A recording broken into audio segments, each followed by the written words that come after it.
kita, falsafah negara kita, Pancasila. Nah ini yang perlu kita rawat, kita jaga, itu nilai persatuan, nilai persaudaraan. Dan juga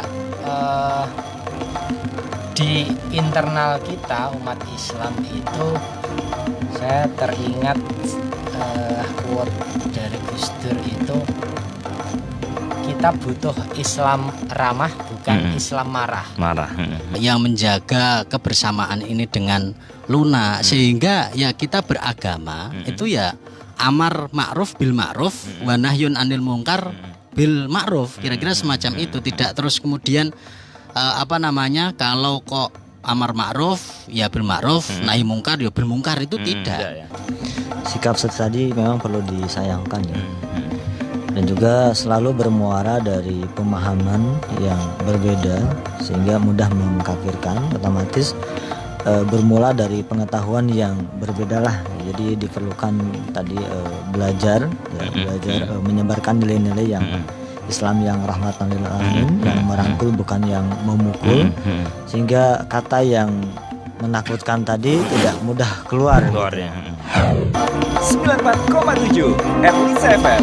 Pesona Erlisa, sholawat di radio Erlisa. Semoga selalu bahagia di dunia dan akhiratnya.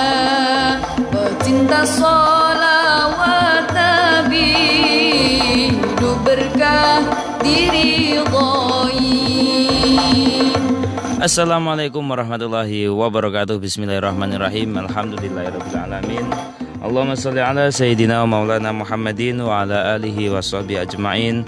La haula wala quwata illa billahil aliyil azim. Rabbi shrah li sadri wa yassir li amri wahlul 'uqdatam min lisani yafqahu qawli. Amin, amma ba'd. Halo sahabat Erlisa yang berbahagia, yang dirahmati oleh Allah Subhanahu wa taala. 94,7 FM Radio Erlisa, radio aslinya Jepara menuju globalisasi dan tetap religius. Dan halo sahabat Erlisa yang berbahagia, gimana kabar Anda semuanya? Semoga sehat, semoga tetap semangat semuanya ya sahabat Erlisa. Bertemu bersama Mikdad Sya'roni ya sahabat Erlisa pada edisi hari Sabtu Pon 28 November 2020 atau bertepatan tanggal 13 Rabiul Akhir 1442 Hijriah. Mikdad Sya'roni menemani sahabat Erlisa di Pesona Erlisa atau pecinta sholawat Nabi, sholawatan di Radio Erlisa. Dan pada kesempatan yang sangat indah ini sahabat Erlisa, seperti biasa kita nanti akan berbincang-bincang dengan narasumber yang luar biasa, yang berkompeten di bidangnya. Dan pada kesempatan kali ini Mikdad Sya'roni tidak sendirian ya sahabat Erlisa, sudah ditemani dari teman-teman Gus Durian Jepara. Oke. Dan sebelumnya kita akan sapa terlebih dahulu yang sudah hadir. Ini ada ketiga narasumber dari Gus Durian Jepara. Kita sapa terlebih dahulu, ada Muhammad Khairun Najib, koordinator Gus Durian Jepara. Assalamualaikum Mas Najib. Waalaikumsalam. Gimana kabarnya Mas Najib ya? Alhamdulillah baik. Sehat ya? Sehat. Alhamdulillah. Oke. Dan narasumber yang kedua ini dari penggerak Gus Durian Jepara juga, ini ada Fuad Fahmi Latif. Assalamualaikum Yai. Waalaikumsalam Bos. Gimana kabarnya? Alhamdulillah baik ya. Oke. Dan yang narasumber yang ketiga sahabat Erlisa, ini ada juga dari penggerak Gus Durian Jepara, ada Muhammad Ali. Assalamualaikum. Waalaikumsalam warahmatullahi wabarakatuh. Gimana kabarnya Mas Ali? Alhamdulillah baik juga. Oke, alhamdulillah. Oke. Dan sahabat Erlisa, itu ya ketiga narasumber yang akan menemani sahabat Erlisa dan juga Mikdad Sya'roni di studio Erlisa ini, yang nantinya akan membahas tema pada kesempatan kali ini ya sahabat Erlisa, peranan santri Gus Dur menjaga moderasi beragama di tengah tantangan globalisasi. Dan sahabat Erlisa, kita tunggu ya sahabat Erlisa untuk dialog interaktifnya ya, bisa melalui teleponnya ya di 02914299800 atau melalui WA atau SMS-nya ya di 081805805804, atau juga ya sahabat Elisa yang mungkin tidak bisa mendengarkan di 94,7 FM, bisa di streaming internetnya ya sahabat Elisa di www.erlisafmjepara.com. Dan kita juga untuk saat ini ya sahabat Elisa, kita juga live streaming ya, siaran langsung di Facebooknya Erlisa FM Jepara. Oke, langsung saja mungkin kita ke perkenalan dulu. Tadi singkat saya sudah mengenalkan dari narasumbernya. Mungkin ini biar dikenalkan dulu langsung sama koordinatornya, bahwa Gus Durian seperti apa, pengurus-pengurusnya gitu, sama Mas Najib. Monggo Mas Najib. Ya. Terima kasih Gus. Yeah. Ini saya ada 2 orang yang hadir di sini. Ustadz Ali ini salah satu penggerak yang sudah lama bergabung. Kemudian yang kedua Kiai Fuad. Ini sudah enggak familiar ya. Sudah sangat familiar. Ya, ini sudah malang melintang di jagatnya. Aktivis Unisno dan Jepara. Ya, dulu ketemunya juga di Unisno waktu kuliah gitu. Oke, itu ya. Jadi ini saya manggilnya ya, ada Ustadz, ada Kiai, ada apa lagi nih Yai? Saya tuh rikuh kalau sama Yai Fuad ini. Oke. Mungkin bisa dikenalkan dulu Mas Najib, peranan Gus Durian Jepara seperti apa di tengah-tengah masyarakat, dan Gus Durian Jepara ini sudah berapa tahun di Jepara dan seperti apa? Monggo. Kalau Gus Durian Jepara sendiri itu sudah mungkin sejak 2015 secara ada atau dibentuk. Tahun 2015 melalui memang ada yang namanya kelas pemikiran Gus Dur. Kelas pemikiran ya, berawal dari itu ya. Iya, kelas pemikiran Gus Dur. Dulu acaranya di sini di gedung NU di lantai 3 juga. Kemudian setelah itu setelah ada kelas pemikiran Gus Dur itu, kemudian alumni dari forum tersebut kemudian membentuk komunitas ini, komunitas Gus Durian gitu ya. Nah, kalau Gus Durian Jepara sendiri itu memang kita itu komunitas, jadi komunitas yang cair sebenarnya. Jadi siapapun itu boleh ikut ataupun bergabung ataupun menghadiri acara-acara yang kami selenggarakan. Kalau dulu memang di awal-awal itu kita kepengennya, karena teman-teman yang ikut kelas pemikiran Gus Dur itu kan orang-orang yang tertarik dengan Gus Dur, pengen belajar siapa sih Gus Dur ini, kok sangat terkenal. Beliau kiai, kemudian ketua PBNU, kemudian pernah menjadi presiden. Selain itu kan kiprahnya juga banyak di Indonesia, kemudian banyak sekali yang kepengen belajar. Kalau kita sendiri sih memang kepengennya itu mengenalkan terlebih dahulu pemikiran-pemikiran Gus Dur, apa yang dulu dimiliki, kemudian pernah dilaksanakan oleh beliau, kemudian bisa kita wariskan atau kita lestarikan untuk kedepannya gitu.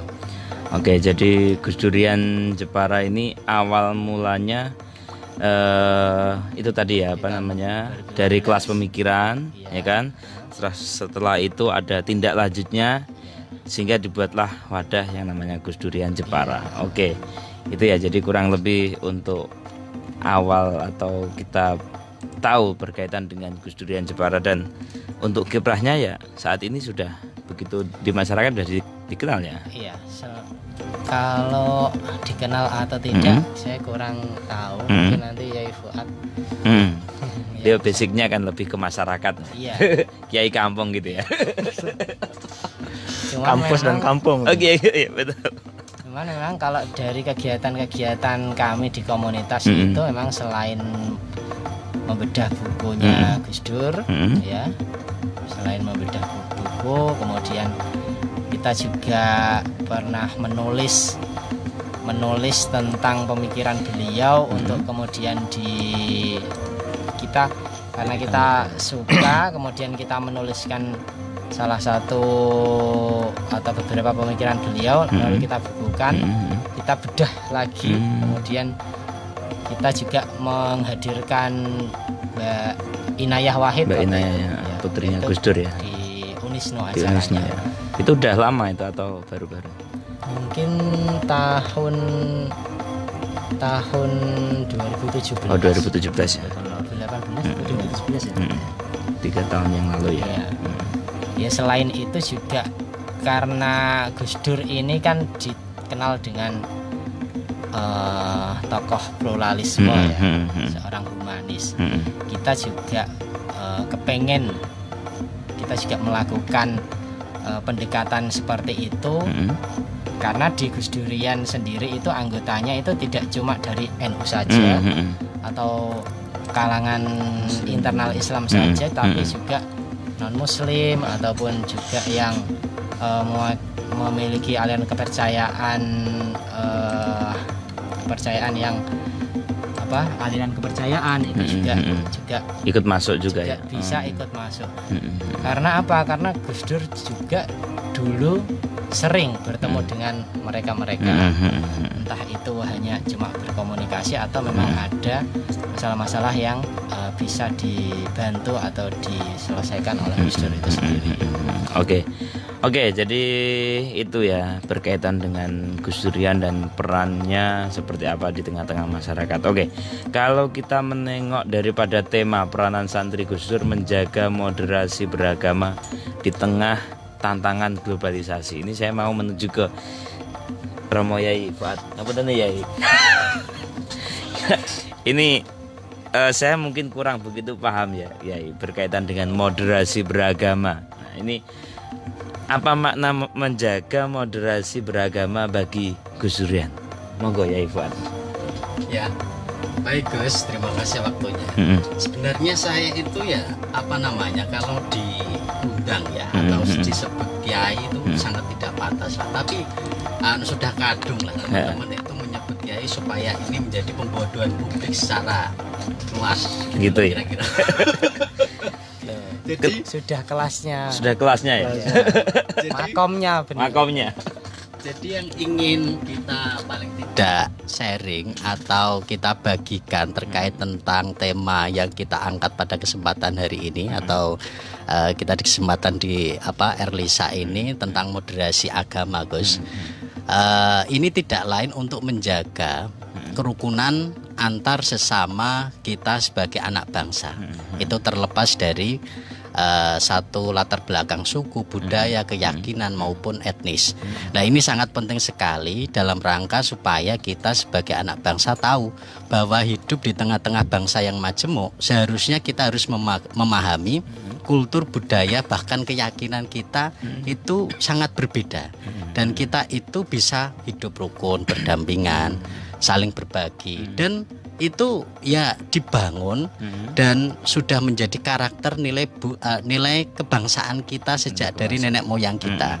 Oleh karena itu Gus Dur dari awal sudah sering mengajarkan kita sebagai anak-anak muda, sebagai santri-santrinya yang harus melanjutkan pola pemikiran dan gagasan besar Gus Dur ini, Gus, supaya ya ini tetap dirawat dan dilestarikan dalam rangka menjaga nilai-nilai pemahaman Gus Dur yang sangat luas sekali. Ini kadang-kadang saya sering itu ditanya oleh teman-teman itu kenapa kok Gus Durian sering ke gereja ya kan, sering ke kelenteng, sering ke lintas agama, terus kemudian lintas paham ya kan, dan minoritas juga yang paham ya kan. Nah, ini kan yang harus menjadi perhatian bahwa kita sebenarnya sering loh diajak bareng, diajak kumpul dengan orang-orang yang berbeda semacam ini. Dan ini harus menjadi semacam tidak suatu hal yang baru, menjadi hal yang tabu begitu. Karena ini ya memang adalah kultur yang ada di Indonesia, bahkan di daerah kita. Dan kita sangat berharap bahwa Jepara itu menjadi salah satu role model keberagaman dan keberagaman dan keberagamaan yang ada di Indonesia. Jadi Jepara itu harus menjadi percontohan lah. Kalau kok kita bisa kumpul dengan umat Katolik, Kristen, terus Konghucu dan seterusnya itu, ini adalah semacam kayak miniatur. Kita bisa hidup rukun, bisa interaksi, kemudian kita diskusi bareng. Ini dalam rangka untuk menjaga nilai-nilai tadi, kerukunan, perdamaian dan seterusnya itu bagus, kira-kira itu. Oke, jadi itu ya pada makna moderasi beragama. Iya, betul. Jadi yang diinginkan daripada teman-teman Gus Durian ini ya bagian daripada menjalankan apa yang dulu pernah dilakukan Gus Dur. Iya, betul. Santrinya ya berperan untuk melanjutkan. Oke, saya ini ke Ustadz Ali. Ini tadi ada kiainya, ada Ustadz. Saya ini hanya sekedar mengikuti tulisan saja, Ustadz. Jadi kualek ini kan. Gitu. Yang ngasih yang beliau. Oh gitu. Agak repot. Oke, tadi sudah ke Yai Fuad. Ini sekarang Gus Dur ini kan mengajarkan tentang toleransi. Tadi udah disinggung pada sama Mas Najib ini. Jadi apa makna toleransi dan implementasinya di kehidupan bermasyarakat? Monggo Ustadz Ali. Ya. Bismillahirrahmanirrahim. Mungkin merujuk kepada surat Al-Hujurat ayat 13 bahwa kita semua ciptaan Allah ya, diciptakan laki perempuan, bersuku, berbangsa. Hanya satu syaratnya untuk saling mengenal. Saya pikir ini yang difahami oleh Gus Dur. Kemudian beliau mengimplementasikan itu dalam bentuk toleransi gitu ya. Artinya bahwa di antara kita tidak ada perbedaan dari sisi penciptaan, karena hanya ketakwaanlah yang membuat kita berbeda. Maka tidak heran dalam gerakannya Gus Dur di saat itu, beliau mengambil langkah yang justru tidak populer gitu, berani dihujat dan lain sebagainya, bahkan melawan kiai-kiai sepuh pada saat itu, karena merasa bahwa jalan yang beliau tempuh adalah merupakan jalan yang disyaratkan di dalam Al-Quran. Maka toleransi seperti ini merupakan puncak juga mereka yang memahami tentang ketuhanan dengan baik, karena salah satu nilai dari nilai-nilai itu adalah ketauhidan ya, ketauhidan. Maka kalau orang sudah mencapai paham itu ya melihat semua orang adalah sebagai hamba-hamba Tuhan, walaupun nanti mungkin berangkatnya mereka berbeda. Tapi dari sisi kebangsaan ini merupakan modal kita ya, modal kita sebagai bangsa Indonesia, karena kita juga bermodalkan ketuhanan yang Maha Esa. Maka yang dipahami Gus Dur juga demikian adanya. Maka tidak membawa nilai agama masing-masing, karena itu akan ada bibit-bibit bedanya gitu. Kalau kita melihat bedanya ya semua orang akan sangat beda banget gitu. Tapi cukup dengan satu persamaan kita sebagai hamba Tuhan membuat perdamaian, saya pikir di dunia akan bisa. Dan ini makna toleransi yang kita pahami ya dari santri-santri Gus Dur sekaitan dengan Gus Dur. Artinya kalau orang sudah paham tentang Tuhan yang Maha Esa, maka malunya pasti otomatis berbeda. Tapi dari perbedaan itulah kita saling menghargai dan belajar untuk saling memahami dan menghormati. Itu yang dimaksud dengan toleransi. Oke. Dan kalau kita tarik pada implementasi di kehidupan bermasyarakat, mungkin di Jepara sendiri seperti apa ini toleransi ini, Ustadz? Ya. Saya melihat seperti yang kami lakukan dari teman-teman. Kami ada sesepuh Pak Tobroni ya, dari dulu beliau ini Les Bumi. Oh, iya, dulu ketua Les Bumi. Kami sering diajak untuk bertemu dengan teman-teman yang berbeda dari kalangan Kristen, Hindu, Buddha, dan kami juga dekat dengan tokoh-tokoh yang dari teman-teman Kristiani. Ya. Kemudian terakhir kita ke mana? Ke Kelenteng. Kelenteng. Kelenteng. Di belahan itu ya. Ya. Artinya bahwa di Jepara kita punya modal besar. Ya, kita punya modal besar karena mungkin kalau merujuk ke sejarah, baik di zamannya Kalingga mungkin ya, di zamannya Ratu Kalinyama, di zamannya Ibu Kartini, bagaimana toleransi itu berjalan dengan baik. Karena Jepara juga dibangun dengan banyaknya toleransi yang ada, perbedaan yang ada. Mungkin kalau kita merujuk ke Masjid Mantingan, bagaimana budaya itu berakulturasi di situ, berbagai macam perbedaan tapi membentuk budaya yang berbeda. Lah Jepara ini modal besarnya apa? Ya tadi dengan banyak yang berbeda, justru kebersamaan itulah yang menjadi modal dasar kita membangun Jepara. Oke, itu ya. Jadi kalau di Jepara sendiri toleransinya cukup tinggi atau gimana? Cukup tinggi saya pikir. ya. Karena kita punya potret atau model yang benar ya, yang bagus maksudnya. Seperti di Tempur itu bagaimana gereja dan masjid bersebelahan gitu, dan itu bukan hanya 1-2 saya pikir. Kita teman-teman itu ya ketika tahlilan kadang yang Kristennya juga datang gitu, ada ketika kematian, jadi saling membantu. Itulah yang menurut saya kemasyarakatan ya di tengah-tengah kita, karena kalau kita hanya sedikit yang berbeda kemudian tidak menghormati, ya apa akan yang terjadi gitu. Karena pertanggungjawaban di dunia kita di akhirat ya ketika saling menghormati dan menjaga bersama. Oke, itu ya daripada toleransi. Oke, tadi yang di Jepara sendiri ya saya kira masyarakatnya juga kondusif ya kan. Ya. Tadi sampai ada masjid dan gereja ya berhadapan-hadapan itu ya. Oke, saya kembali ke Mas Fuad ini, Mas Fuad, ke Mas Najib. Yainya nanti yai guys. Siap. Apa tadi yai ini? Oke, kembali ke Gus Durian tadi ya, Mas Najib ya. Kira-kira kegiatan apa saja yang dari teman-teman Gus Durian selama ini? Apakah cuma hanya berkunjung tadi semacam disebutkan kelenteng, terus apa cuma hanya sekedar diskusi-diskusi atau apa ya? Atau seperti apa? Mungkin bisa sedikit diceritakan Gus Durian selama ini. Monggo Mas. Iya. Iya, jadi saya ke Mas Najib ya, monggo oke. Monggo. Ya, selain kalau kegiatan kami itu memang selain ada diskusi, bedah buku, kunjungan tempat ibadah, menjalin tali persaudaraan dengan dengan tokoh-tokoh lintas agama, lintas iman. Selain itu juga kita menyelenggarakan ya, kita membuat kemah lintas agama. Kemah lintas agama. Iya. Kebangsaan. Iya, atau kemah kebangsaan. Jadi begini, Gus Mikdad, kalau kita melihat akhir-akhir ini banyak sekali orang-orang yang memaknai agama itu secara tekstual. Ketika dari kalangan saya sendiri ada beberapa teman saya itu yang memaknai agama itu, beragama Islam itu secara kaku. Beragama Islam secara kaku.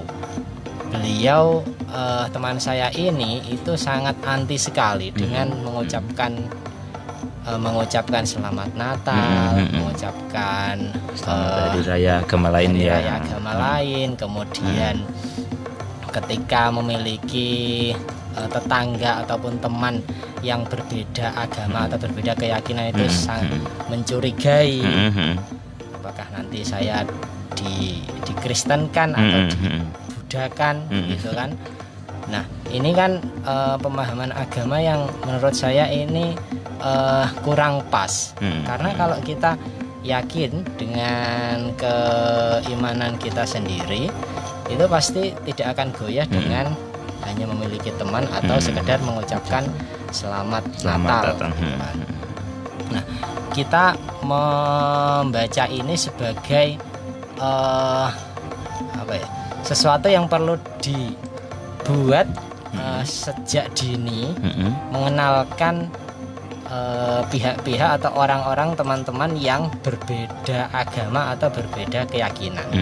Nah, di dalam kemah kebangsaan itu kita mengundang atau mempertemukan orang-orang muda, entah itu di kalangan pelajar setingkat SMA ataupun mahasiswa yang berbeda keyakinan di satu buah forum, di mana di situ mereka dapat menjalin komunikasi, kemudian berbincang-bincang, sharing bagaimana sih tentang latar belakang mungkin agama Kristen ataupun Katolik atau Hindu Buddha, ataupun yang di internal Islam sendiri ada Syiah, ada Muhammadiyah.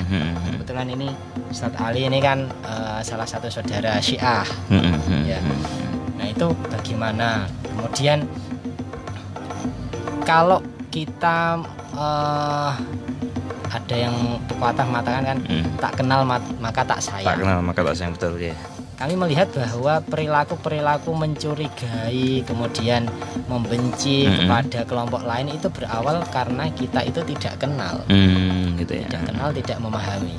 Padahal kalau kita memahami dan kita kenal dengan orang-orang yang berbeda agama atau berbeda keyakinan itu sebenarnya mereka juga mengamalkan agama mereka dengan baik, dengan kasih sayang, kemudian ada sopan santun, menghormati yang lebih tua, menyayangi yang lebih muda, kemudian dan ada nilai-nilai kemanusiaan yang sama dengan di agama kita. Kalau saya agama Islam itu ada yang sama, cuman karena di perbedaan keyakinan itu tidak menghalangi kita untuk saling bertemu atau saling berteman. Nah, selain itu juga, selain di kemah kebangsaan, kemah lintas agama itu kita memang berusaha untuk membedah tokoh-tokoh ya, tidak cuma pemikiran Gus Dur saja, tapi tokoh-tokoh yang mampu merekatkan nilai-nilai kebangsaan dan kebinekaan khususnya di Indonesia ini. Karena kita tahu bahwa selain Gus Dur ada banyak sekali tokoh-tokoh, misal kiai-kiai NU ataupun tokoh-tokoh dari agama lain, itu juga beliau mengajarkan tentang kecintaan kepada tanah air, hubul waton begitu, kemudian juga tentang persaudaraan, kemudian bagaimana caranya. Kalau Gus Dur itu kan salah satu dalam kata atau quotes yang biasa kita ambil itu kan, semakin berbeda kita, semakin jelas garis-garis persatuan kita. Jadi ketika kita sudah tahu perbedaan di masing-masing kelompok ataupun agama, kita sebenarnya akan tahu bahwa kita punya loh nilai-nilai yang menyatukan kita untuk menyatukan bagaimana membangun bangsa kita, kemudian menjawab tantangan zaman hari ini. Oke, itu ya. Jadi daripada Gus Durian Jepara tidak hanya sekedar ya diskusi saja, ndak, tetap tadi ya bertoleransi dalam beragama dengan yang lain, dengan paham yang lain. Ini ya semuanya saudara kan gitu, saudara persaudaraan sebangsa setanah air. Oke. Saya ke Yai Fuad, ngapunten ya. Siap. Ini kita ngobrol berkaitan dengan era atau zaman globalisasi yang semuanya serba digitalisasi dan seterusnya, ya kan. Terus kira-kira ini berkaitan dengan tantangan apa yang perlu dilakukan atau yang perlu dihadapi oleh santri-santrinya Gus Dur ini seperti apa? Monggo. Ya, jadi untuk menghadapi era globalisasi yang sangat perubahannya cepat seperti ini, kita harus sadar betul bahwa mindsetting daripada kelompok-kelompok mayoritas harus bisa menghiasi media-media yang sebagai representasi publik. Jadi kita selama ini itu sebagai kelompok mayoritas yang sering diam. Nah itu dikenal sebagai kelompok apa namanya silent majority, kira-kira seperti itu, Gus. Nah, jadi yang rame hari ini itu sebenarnya adalah kelompok kecil yang ribut di media sosial. Mereka mengambil peran-peran media sosial untuk apa namanya dibungkus dengan kepentingan-kepentingan agama atau frame keagamaan yang mereka pahami. Nah, ini kan secara tidak langsung ketika kita baca perubahan globalisasi yang sangat luar biasa ini kan mau tidak mau, suka tidak suka, kita sebagai orang pembaca media sosial atau generasi milenial yang sekarang ini sangat doyan sekali dengan media sosial, ini seharusnya tahu betul bahwa media sosial hari ini itu mengubah paradigma berpikir bagi masyarakat, bagi semua yang kemudian terlibat dalam media sosial. Oleh karena itu supaya kita juga merespon bahwa perubahan ini adalah bagian yang harus kita kendalikan, yang harus kita sesuaikan dengan pola kita, maka kita sebagai kelompok mayoritas seharusnya menyampaikan dakwah-dakwah Islam, pola pemahaman agama yang santun, yang ramah, yang toleran dan seterusnya itu lebih keras lagi, lebih banyak lagi, supaya apa? Ini menghiasi media sosial dalam rangka untuk membangun persepsi publik yang memang kita yakini pola keberagaman, pola keberagaman kita yang kita yakini benar ya semacam ini. Jangan sampai apa namanya noise minority ini menguasai jagat media sosial. Mereka yang jumlahnya hanya seujung kuku saja, yang militansinya luar biasa, ini akhirnya karena memang kuat dalam segi sistem, dalam segi mobilisasi dan lain-lain itu mempengaruhi persepsi publik, sehingga mereka seolah-olah bisa merepresentasikan pemahaman Islam yang sebetulnya. Padahal kita yang katanya itu kelompok-kelompok mayoritas itu punya tingkat atau kapasitas keilmuan yang otoritatif. Jadi kiai-kiai kita, tokoh-tokoh ulama kita menjawab tantangan globalisasi yang sangat cepat ini sudah seharusnya kita dorong betul, kita publish di media, sehingga peran media hari ini yang membuka keran pintu globalisasi mempengaruhi persepsi publik itu. Oke. Ya, Oke, jadi lebih ke itu ya. Dan yang perlu saya tanya tadi, garis bawah ya Fuad ya. Siap. Jadi kalau kita ngomong globalisasi ini kan sesuatu yang global di zaman sekarang ini, dan tantangan itu begitu luar biasa ya kan. Kira-kira mungkin yang sudah dilakukan daripada Fuad dan teman-teman, karena kebetulan jenengan sebagai penggerak di Gus Durian Jepara ini, seperti apa menjawab apa daripada tantangan globalisasi sebagai santrinya Gus Dur di Gus Durian Jepara? Ya, jadi hari ini itu kan orang sukanya hanya yang praktis, yang mudah, yang murah, yang cepat caji, dan semua itu bisa dinikmati kapanpun. Kalau kok hari ini ada media sosial, katakanlah yang populer, ini saya rasa hari ini adalah runtuhnya pertelevisian Indonesia, Gus. Jadi televisi hari ini itu mulai sendi-sendinya runtuh. Karena apa? Pergeseran globalisasi ini luar biasa sekali. Jadi apa namanya? Media sosial yang mungkin sekarang itu sangat familiar, yang sangat yang sangat digemari oleh orang-orang, itu yang tidak kemudian ribut ada jurnalistiknya, ribut ada kameranya, ribut ada catatannya dan lain sebagainya. Media media komunikasi yang paling baik hari ini ya Facebook, ya kan, Instagram, terus YouTube seperti itu. Jadi ini juga memberikan peringatan buat media-media sosial atau semacam media publik lah, supaya inovasi, kreativitas dan lain sebagainya ini berusaha disesuaikan dengan kondisi zamannya, Gus. Nah, itu yang kemudian kita tangkap, sehingga teman-teman kita arahkan untuk sering mengisi media-media sosial mereka dengan artikel-artikel yang bagus. Kemudian pemikiran-pemikiran Gus Dur dipush di Facebook, kemudian di Instagram dan lain sebagainya, sebagai bagian daripada untuk mempengaruhi persepsi publik. Itu kira-kira yang real lah. Kalau yang secara teknis mungkin tadi sudah disampaikan oleh Mas Najib, ada pelatihan-pelatihan semacam kebangsaan itu. Terus kemudian ada kita juga sering berinteraksi jagong dengan lintas faham, lintas kepercayaan dan seterusnya itu. Nah, ini yang penting Gus, mungkin yang tadi belum disampaikan oleh Ustadz Ali. Jadi makna kerukunan itu sebenarnya tidak sederhana Gus. Jadi tidak sulit saya bayangkan ketika makna kerukunan hanya kita saling tahu saja, saling mengerti saja. Ketika belum pernah ada interaksi, belum pernah ada ngobrol dan seterusnya. Karena apa?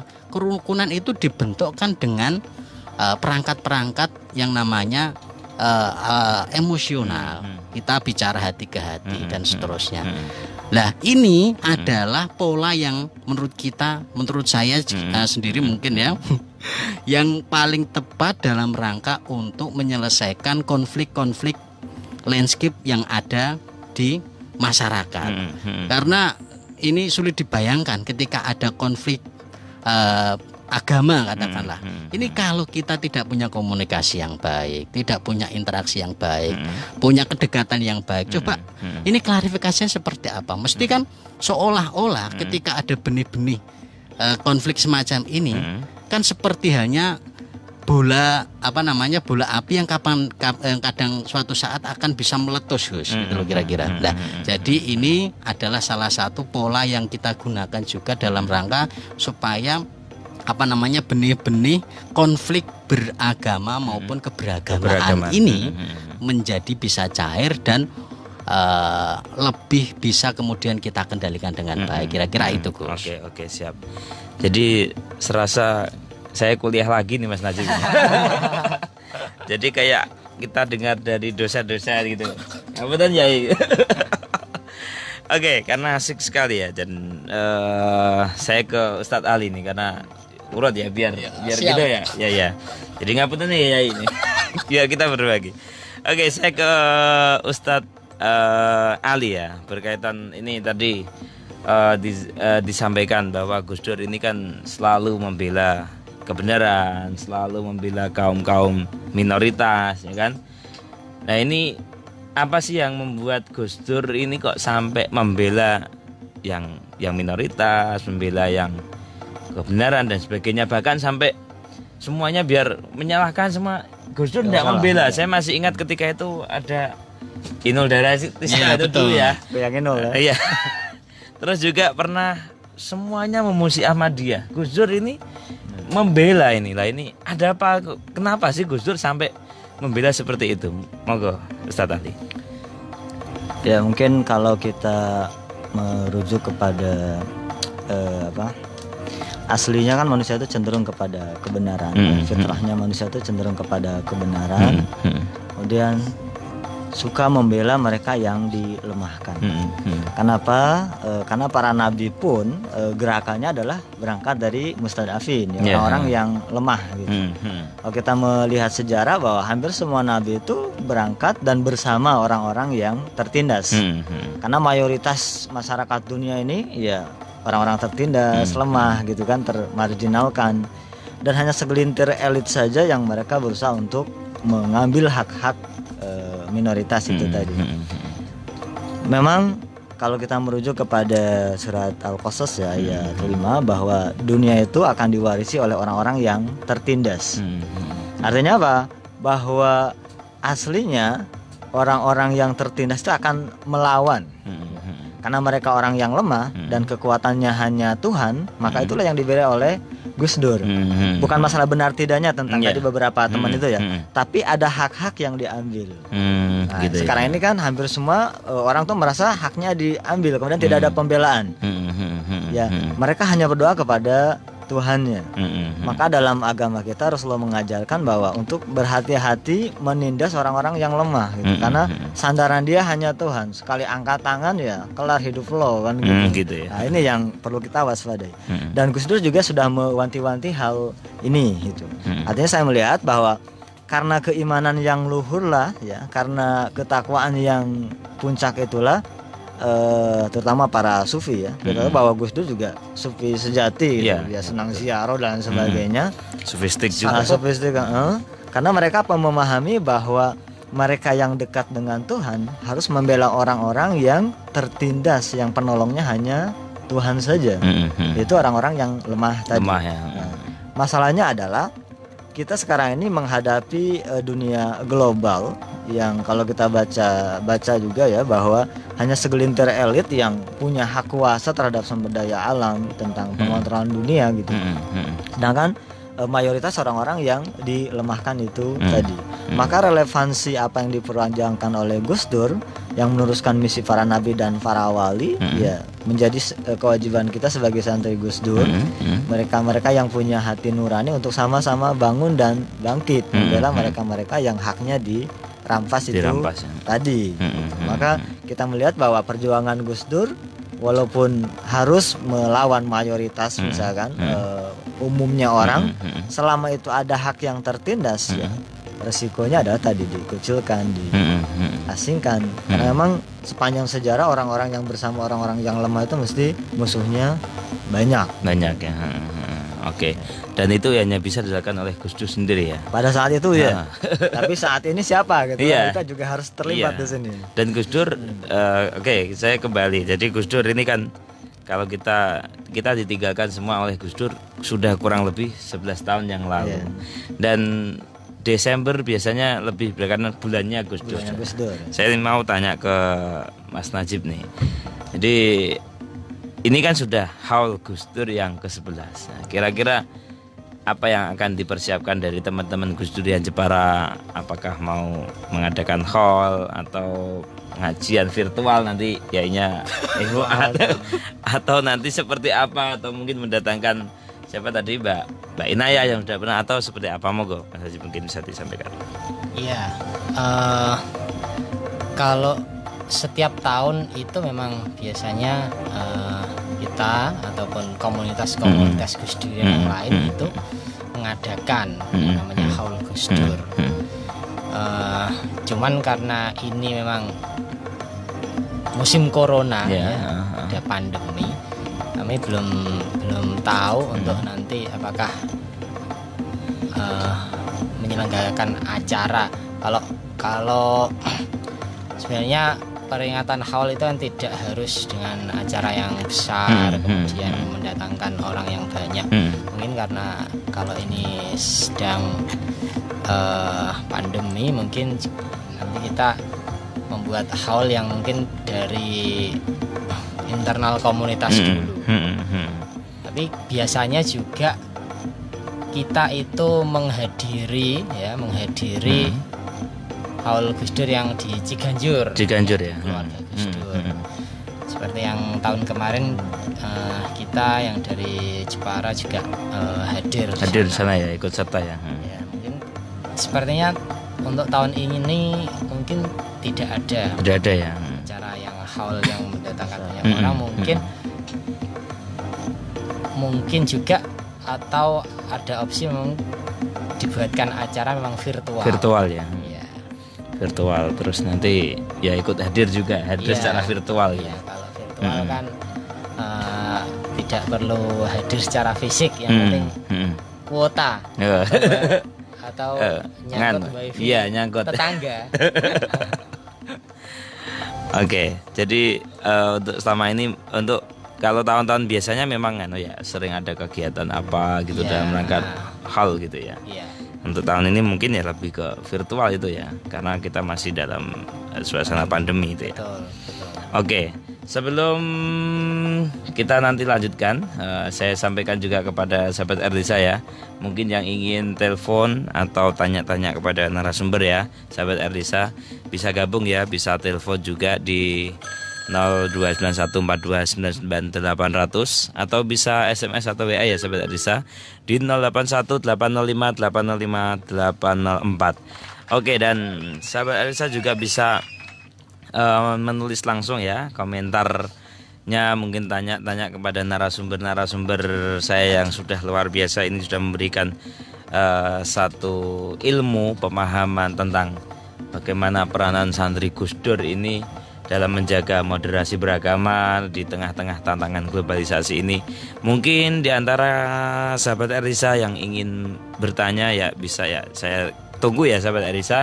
Dan pada kesempatan kali ini lebih-lebih di bulan Desember nanti, walaupun ini belum masuk bulan Desember, tapi aura daripada Khol Gus Dur ini sudah tampak terlihat. Karena saya sering lihat postingan itu, kita kangen Gus Dur gitu ya. Karena biasanya kalau ada hal-hal keributan ini Gus Dur ya kan. Mungkin ini saya tanya ke Yai Fuad. Apa tuh Yai ini ya? Gus Dur. Nah, kalau kita ngomong Gus Dur, jenengan selalu ingat apa ya? Mungkin bisa disampaikan. Gus Dur itu apa? Monggo. Gus Dur itu membela yang lemah, Gus. Karena rata-rata orang lemah itu, karena rata-rata yang orang lemah itu memang ya minoritas, kelompok-kelompok yang tertindas. Jadi tidak punya kekuatan untuk kemudian membalas maupun melawan, kira-kira semacam itu. Lah, jadi saya memahami Gus Dur dalam kerangka itu supaya kita sebagai seorang yang berketuhanan, kita juga harus berkemanusiaan. Nah, itu yang sering disampaikan oleh Gus Dur dari faham humanisme itu. Jadi ada 9 nilai utama Gus Dur. Yang pertama ketauhidan, artinya hablum minallah. Kemudian yang kedua adalah kemanusiaan, yaitu hablum minannas. Dan yang ketiga adalah keadilan. Nah, jadi kita sering sekali sebagai seorang manusia, kita kepengen adil dengan Tuhan kita. Namun kita berinteraksi dengan sesama kadang-kadang tidak adil. Nah, ini artinya membuka wacana baru bagi kita. Tidak Tuhan kita saja loh yang mempunyai hak untuk diadilkan, akan tetapi kita juga teman-teman kita, saudara-saudara kita dari berbagai latar belakang itu punya hak loh untuk diberikan ruang yang adil. Maka Gus Dur menjadi konsep besar dalam pemikiran ini supaya apa? Ya orang-orang yang tertindas, terdiskreditkan itu mendapat perlindungan yang setara. Di antaranya nilai keutamaannya adalah kesetaraan itu sendiri. Oleh karena itu ini menjadi tantangan buat para santri Gus Dur, pengikut Gus Dur, pecinta Gus Dur dan semuanya lah. Bagi masyarakat Indonesia yang cinta akan kedamaian, persaudaraan, ini merawat nilai-nilai pemahaman Gus Dur ini sebagai bagian dari kita merawat kebersamaan yang ada di Indonesia. Kita boleh jadi tidak satu dilahirkan tidak satu keyakinan, namun kita itu dilahirkan dalam satu kemanusiaan. Jadi meskipun saya berbeda keyakinan, berbeda pandangan teologi dengan orang lain, namun kita sama-sama loh diciptakan sebagai seorang manusia oleh Tuhan. Artinya kita satu dengan yang lain, meskipun kita beda agama, ya tetaplah menghargai mereka sebagai bagian dari ciptaan Tuhan. Kira-kira semacam itu, Gus. Oke. Jadi kalau saya boleh mencatat, Gus Dur adalah membela yang lemah dan berkemanusiaan. Nah, itu menurut daripada Yai Fuad. Ini saya ke Ustadz Ali nih. Kalau melihat Gus Dur seperti apa ini Ustadz Ali? Dengan kan selalu dalam setiap masa tuh ada sosok ya yang menonjol. Menonjol tuh bukan seperti orang-orang di media sosial sekarang ini ya, ada sesuatu yang aneh agar followernya banyak, fulus datang, bukan seperti itu. Yang viral gitu. Yang viral bukan itu. Memang dari zaman dulu juga sudah ada yang viral-viral. Tapi zaman dulu atau tokoh-tokoh yang memahami itu, mereka yang di masanya dibutuhkan ya, di zamannya dibutuhkan. Di zamannya Gus Dur memang pada saat itu dalam tanda kutip ya, selepasnya Orde Baru itu seakan-akan masyarakat itu kehilangan tokoh pemersatu yang dibela. Orang-orang lemah pada saat itu seakan-akan tanpa ada pembelaan. Maka kita melihat bahwa Gus Dur pada masanya bangun, membentuk image atau membangkitkan gairah tadi ke bersamaan, persamaan, toleransi, sehingga yang kalau kita mengaca sejarah bahwa di zamannya Orde Baru bagaimana teman-teman Tionghoa itu didiskriminasi gitu. Gus Dur bangun untuk menolong mereka, membangun image bahwa mereka juga sama-sama sebagai bangsa Indonesia yang dalam sejarah juga pernah punya peranan besar membangun bangsa.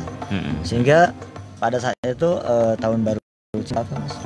Yang Imlek dinasionalkan sebagai bentuk penghormatan bahwa mereka juga punya peran besar, punya andil besar membangun bangsa.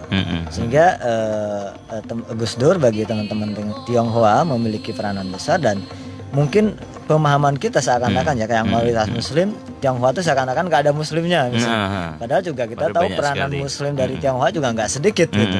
Mungkin di Jepara sekarang ini kita kurang melihat, maaf ini mudah-mudahan didengar oleh teman-teman Tionghoa. Tapi kita melihat sejarahnya bahwa Jepara punya andil dari banyak kalangan, termasuk Tionghoa, Arab, bahkan Khoja ya, India juga dulu ada jejak-jejaknya gitu di Jepara ini. Artinya ketika pada saat Gus Dur belum mampu membangun sosok yang bisa menyatu dan membaca kebutuhan masyarakat yang terzalimi, maka otomatis menjadi panutan lah. Dan sekarang ini pun sama, saya pikir ketika banyak para penindas dalam tanda kutip ya, orang-orang yang mengambil hak orang lain, maka mereka yang memiliki jiwa-jiwa yang terpanggil untuk membela orang-orang yang lemah ya sepantasnya lah untuk bangun dan membela mereka yang tertindas itu. Karena misi para nabi ya tadi bersama orang-orang yang tertindas. Oke, jadi menurut Ustadz Ali, Gus Dur ada tokoh yang menonjol di zamannya, yang dibutuhkan pada zamannya. Ya mungkin di masa yang saat ini nanti akan muncul tokoh selalu ya kan gitu. Karena kita juga termasuk termasuk kita semua ini mungkin ya daripada santri Gus Dur ini ya. Mungkin nanti Yai Fuad. Oh nanti. Betul. Ya. Ini sudah salah satu tokohnya dari Jepara ini. Ini sudah malang melintang di Jepara gitu. Nanti muncul nasional. Iya, muncul nasional. Bulumbul. Iya. Sering jadi narasumber aja di Erlisa yang ya sering ini jadi ini kayaknya Erlisa ini. Sering ngaji dulu ya. Oke, saya ke Mas Najib. Melihat sosok Gus Dur seperti apa Mas Najib? Ya kalau tadi di Fuad mengidentifikasi Gus Dur sebagai orang yang membela yang lemah, kalau Ustadz Ali kan tokoh atau ulama yang muncul pada zamannya. Kalau saya itu lebih suka Gus Dur itu kepada humornya ya. Humoris ya berarti. Beliau itu orang yang cerdas ya, orang yang cerdas, tapi lebih cerdas lagi ketika pikiran atau gagasannya itu disampaikan melalui humor. Melalui humor. Humor ini bisa dimaknai dua sebenarnya. Bisa.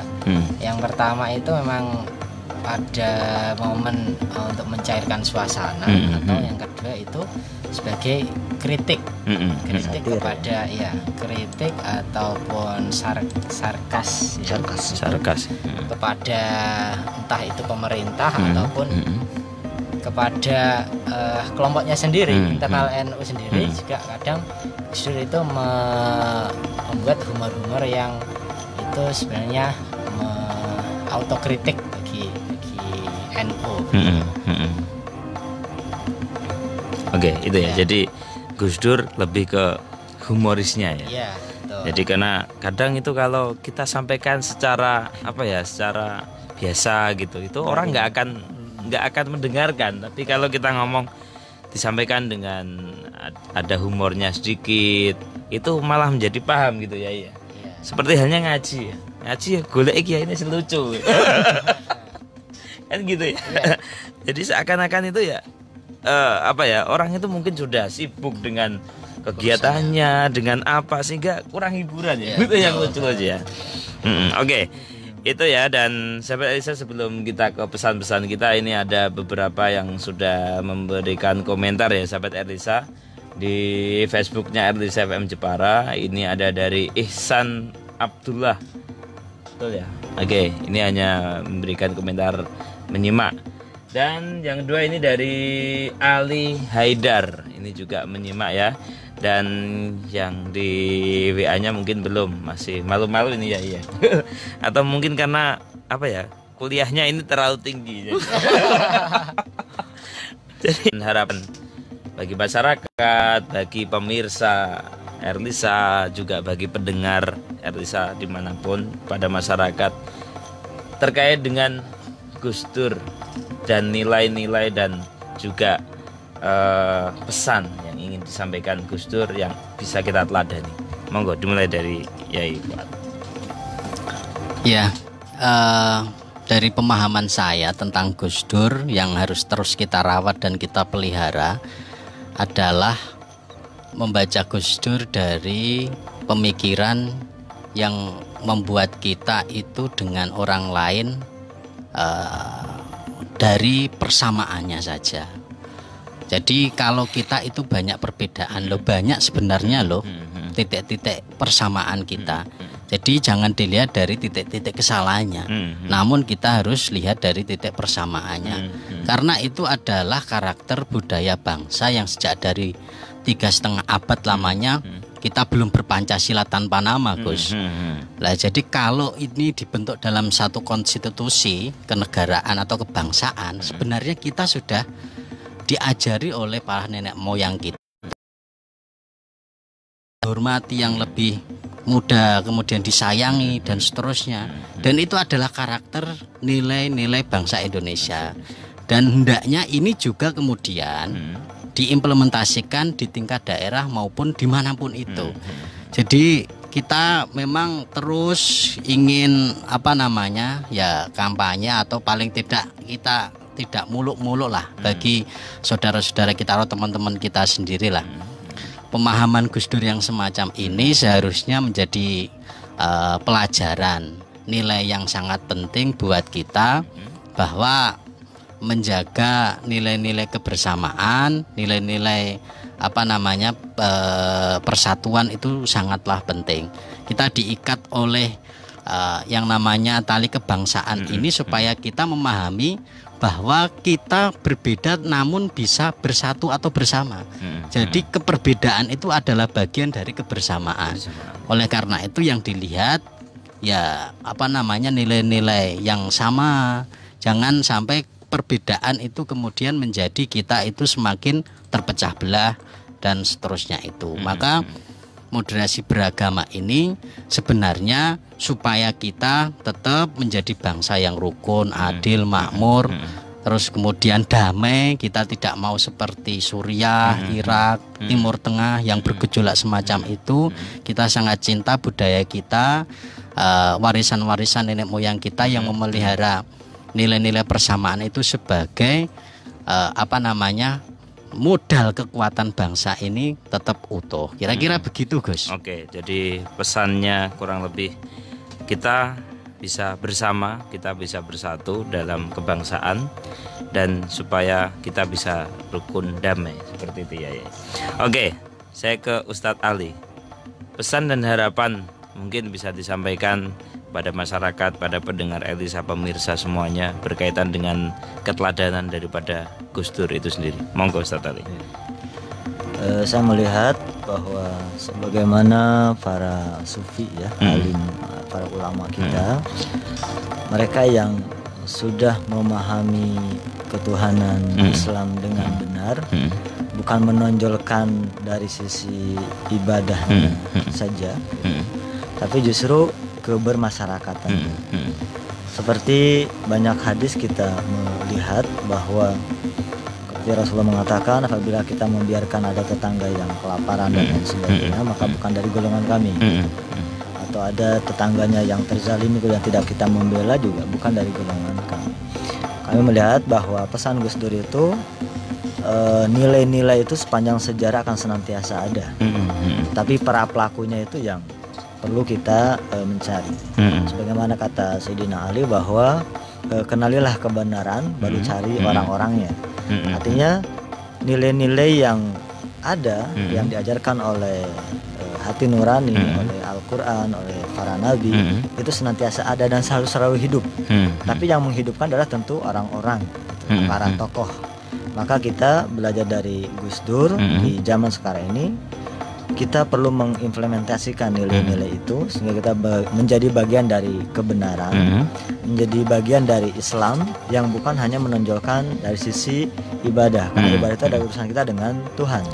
Bukankah justru ibadah yang terbesar adalah ketika kita bermasyarakat, membela orang-orang yang lemah, bersama orang-orang yang justru butuh pertolongan. Ya tentu kapan itu? Ya tentu di sekitar kita sekarang ini, dimanapun. Justru nilai-nilai itulah yang perlu dan dibutuhkan oleh masyarakat pada saat itu. Dari Gus Dur lah kita belajar bahwa mereka yang sudah mencapai makom tertinggi itu bukan berarti di atas kemudian nggak mau turun gitu. Justru dalam filsafat dibahas bahwa mereka yang bersama masyarakat lah, bukan yang di atas, tapi justru yang bersama masyarakat lah yang nilai ibadahnya sangat tinggi. Oke, jadi Gus Dur adalah pembela bagi kaum-kaum yang lemah, dan kita bisa mengambil pelajaran daripada itu, membela dalam kebenaran. Islam menunjukkan Islam tidak hanya sekedar yang besar, tapi kita membela yang lemah. Oke, Mas Najib sebagai koordinator Gus Durian Jepara, pesan dan harapan yang mungkin bisa disampaikan kepada masyarakat seperti apa? Monggo. Ya, kalau untuk masyarakat Jepara dan masyarakat bangsa Indonesia secara umum, memang kita harus berpegang teguh pada persatuan. Jadi pendiri bangsa kita dulu menyatukan bangsa Indonesia itu dari kelompok-kelompok yang berbeda, kemudian juga memiliki cita-cita yang sama untuk merdeka. Nah, saat hari ini ada kelompok-kelompok yang berusaha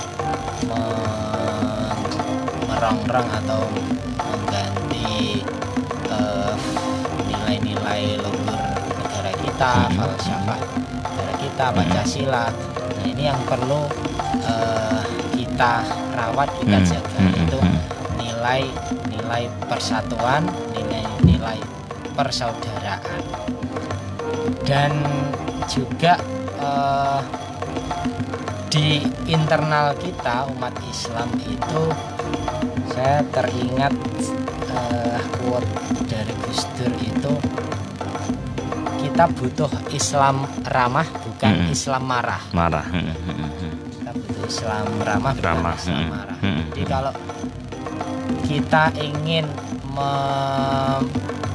menampilkan wajah Islam kita, itu bukan dengan cara marah-marah, kemudian melakukan tindakan anarkis, kemudian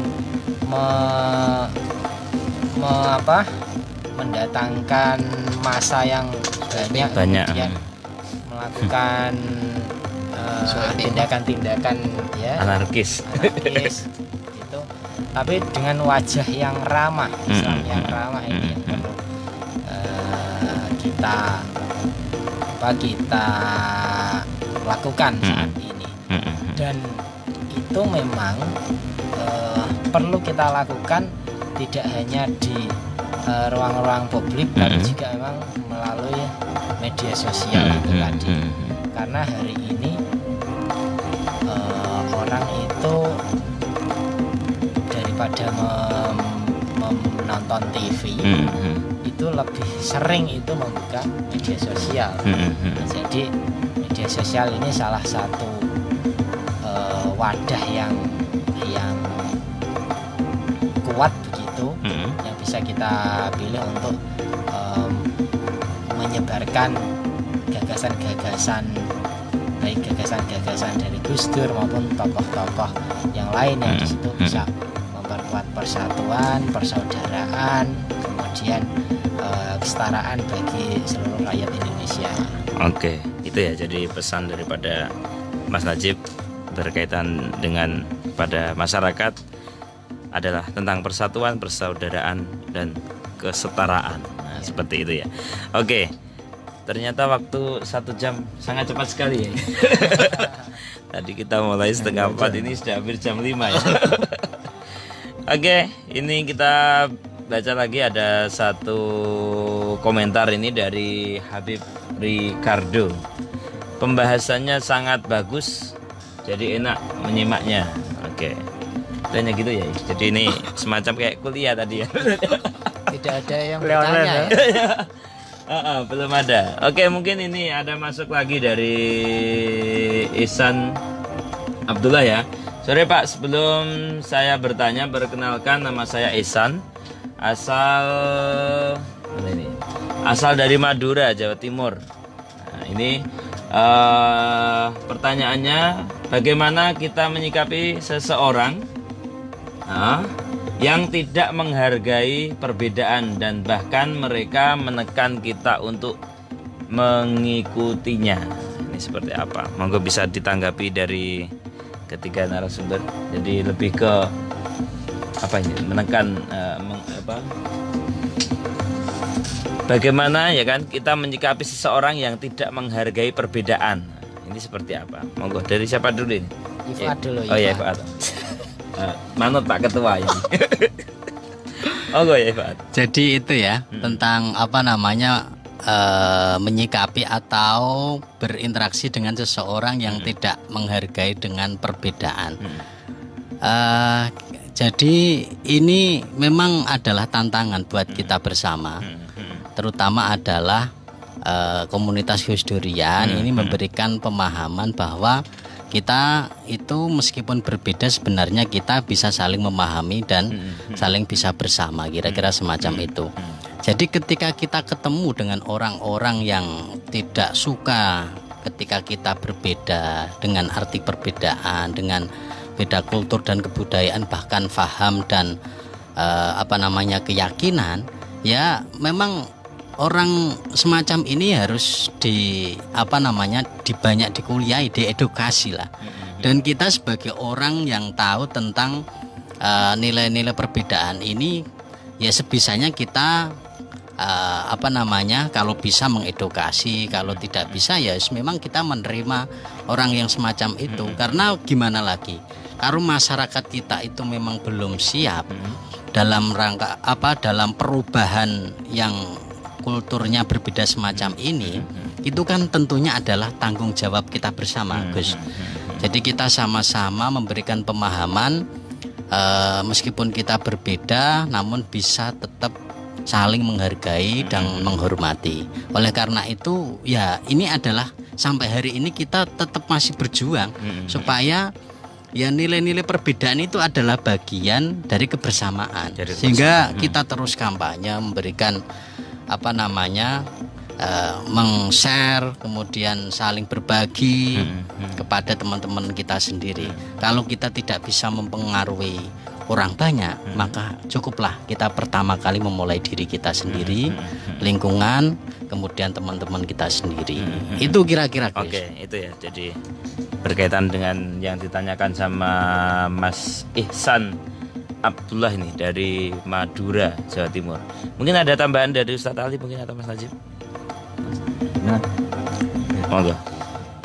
Ya memang satu sisi perbedaan merupakan fitrah ya. Maka ketika ada upaya-upaya menekan atau merampas ke hak orang, kebebasan orang, berarti bertentangan dengan Islam itu sendiri, bertentangan dengan nurani itu sendiri. Bagaimana menyikapinya? Tentunya yang pertama adalah pemahaman mendasar ya, bagaimana menyadarkan orang. Kemudian tentu seharusnya negara ya, saat ini kan banyak atas nama institusi itu memaksakan kehendaknya kemudian melakukan penindasan. kita sebagai orang-orang yang dilemahkan setelah upaya tadi penyadaran, kemudian upaya-upaya yang rasional kita lakukan ternyata mentok, ya tentu kita hanya satu aja kekuatan kita, itu mengadu kepada Tuhan kita, ya, kepada Tuhan kita semuanya, bahwa ada orang-orang dari hambanya yang menindas kita. Tentu cara yang terbaik ya tadi kita berdoa kepada Allah, mudah-mudahan disadarkan. Kalau tidak ya semua orang akan bertanggung jawab dengan jalan yang mereka ambil masing-masing gitu. Dan semua orang akan bertanggung jawab di hadapan Allah Subhanahu wa taala atas semua tindakan di dunia ini. Oke. Ada tambahan dari Mas Najib? Ya. Mungkin perlu dilakukan itu ini komunikasi, pertemuan atau tabayun ya. Jadi orang-orang yang memiliki pemahaman ataupun keyakinan kemudian ingin memaksakan kepada orang lain di lingkungannya atau di sekitarnya itu, mungkin kita perlu komunikasi, kita perlu ajak komunikasi. Sebenarnya apa sih yang menjadi masalah? Yang menjadi masalah dengan saya atau dengan kami yang menjadi masalah dari yang dipermasalahkan si orang tersebut. Kemudian ketika kita sudah baik-baik untuk bertabayun, berkomunikasi, mungkin menjelaskan apa yang perlu dijelaskan. Misal konteks hari ini itu tentang perbedaan gitu ya, perbedaan keyakinan ataupun perbedaan madhab, perbedaan aliran begitu. Kalau ketika kita sudah menyampaikannya dengan baik dan si orang tersebut tetap kokoh dengan pendiriannya, masih memaksakan dan lain-lain, ya jalan keluar, jalan satu-satunya memang kita berdoa gitu, mendoakan si orang tersebut supaya bisa berubah pikirannya gitu, tidak lagi melakukan hal-hal yang semena-mena tersebut. Oke. Perlu tabayun. Oke, jadi untuk ini ya Kak, untuk yang sudah tanya ini tadi ke Mas Ihsan Abdullah yang ada di Madura, Jawa Timur ya, ini ya, jadi seperti itu udah dijawab. Ini ada pertanyaan lagi nih dari Biru-Biru, komunitas ternama. Ini mungkin satu pertanyaan lagi ya, karena waktunya kita sangat terbatas. Oke, dari Biru-Biru, bagaimana Gus Durian dalam menyikapi kelompok yang ingin memecah belah antar agama hingga madhab di Indonesia? Menurut saya belum baik dalam menyikapi antar madhab, terutama kata mengkafirkan mudah banget keluar dari mulut mereka. Bagaimana Gus Durian sebagai komunitas yang ternama di Indonesia ini menyikapinya? Monggo, dari siapa dulu yang mau menanggapi? Dari Pak Ketua dulu mungkin, monggo Mas Najib. Ya, ini salah satu yang kami menyayangkan itu memang masih ada di masyarakat kita itu menganggap bahwa yang berbeda itu dengan sebutan kafir. Ada mungkin sebagian kaum muslim yang menganggap orang Kristen ataupun yang di luar Islam itu sebagai kafir. Tapi kalau sebenarnya kita memahami bahwa kafir ini bukan orang-orang non muslim itu sebenarnya. Sebenarnya kalau kita memahami Islam secara benar, bahwa orang-orang kafir itu sebenarnya orang yang memusuhi Rasulullah, itu orang yang menutup kepada kebenaran, orang yang tidak mau menerima Islam, dan orang-orang tersebut itu yang memusuhi Kanjeng Nabi. Jadi ketika ada sebagian dari kita yang menganggap orang lain kafir, gitu, ataupun saudara-saudara non muslim kita dianggap kafir, ini sebenarnya kurang tepat. Dan di NU sendiri sudah ada keputusan atau apa ya? Basul Masail ya. Keputusan Basul Masail bahwa penyebutan kafir kepada non muslim itu sebenarnya tidak tepat, tapi yang tepat ya non muslim saja, sebutannya non muslim. Kalau di luar Islam non muslim, tidak kemudian melabeli mereka dengan sebutan kafir. Ataupun tidak hanya kepada non muslim, kepada yang kita internal orang Islam sendiri, berbeda kelompok, berbeda mungkin organisasinya, itu kemudian melabeli kafir. Nah, menurut saya ini kurang tepat, gitu, kurang tepat, dan ini justru kedepannya akan betul tadi sumber-sumber perpecahan itu justru akan lahir dari sana. Kalau kita pengen menjaga persatuan dan persaudaraan di antara kita, kita harus bisa mengontrol diri bahwa kita tidak menyebutkan kata-kata yang seperti itu. Baik kita PR yang ada di negara kita apa, kemudian ayo kita sama-sama untuk menyelesaikannya. Gitu. Oke, itu ya. Jadi itu daripada tanggapan dari Gus Durian ya sebagai komunitas ternama, maksudnya seperti itu tadi ya. Yang ditanggapi sama, yang ditanyakan sama Mas Biru-Biru. Mungkin ada tambahan singkat saja ya. Yang dari ditanyakan sama Mas Biru-Biru ini, monggo. Ya, jadi sebenarnya pertanyaannya ini sudah terjawab dari tema yang kita angkat seperti itu, Gus. Jadi bagaimana terus kemudian peran santri Gus Dur menjaga moderasi beragama. Tentu saja ketika kita dihadapkan dengan persoalan semacam itu, yang kita dorong dan kita teguhkan adalah beragama yang moderat, atau tadi sudah moderasi beragama. Jadi tetap menjaga nilai-nilai toleransi, nilai tengah-tengah, tidak geser ke kiri maupun ke kanan. Terus kemudian yang menjaga kebersamaan ini dengan lunak, sehingga ya kita beragama itu ya amar ma'ruf bil ma'ruf wa nahyun anil munkar bil ma'ruf, kira-kira semacam itu. Tidak terus kemudian kalau kok amar ma'ruf ya bil ma'ruf, nahi mungkar ya bil mungkar, itu tidak. Ya.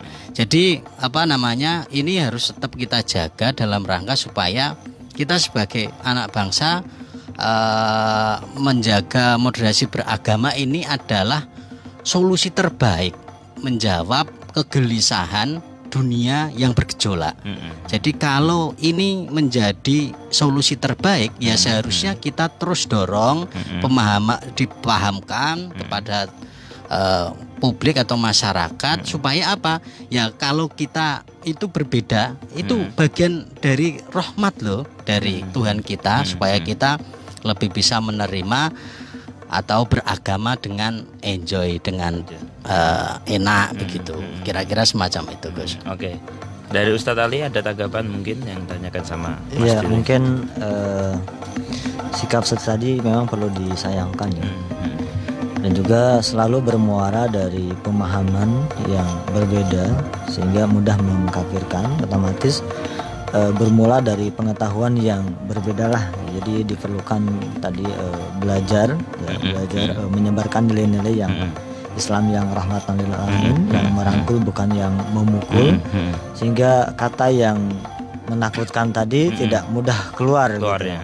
Kita yang kaum muslimin merasa risih dan terganggu gitu ya dengan kata-kata yang mudah keluar tadi, karena belajar dari para nabi kita justru Rasulullah Muhammad SAW menekankan tentang menghormati mereka-mereka yang berbeda, bahkan tetangga yang menyakiti sekalipun dia tetap menyayangi gitu ya, mengunjungi. Jadi apalagi mengkafirkan pun tidak beliau.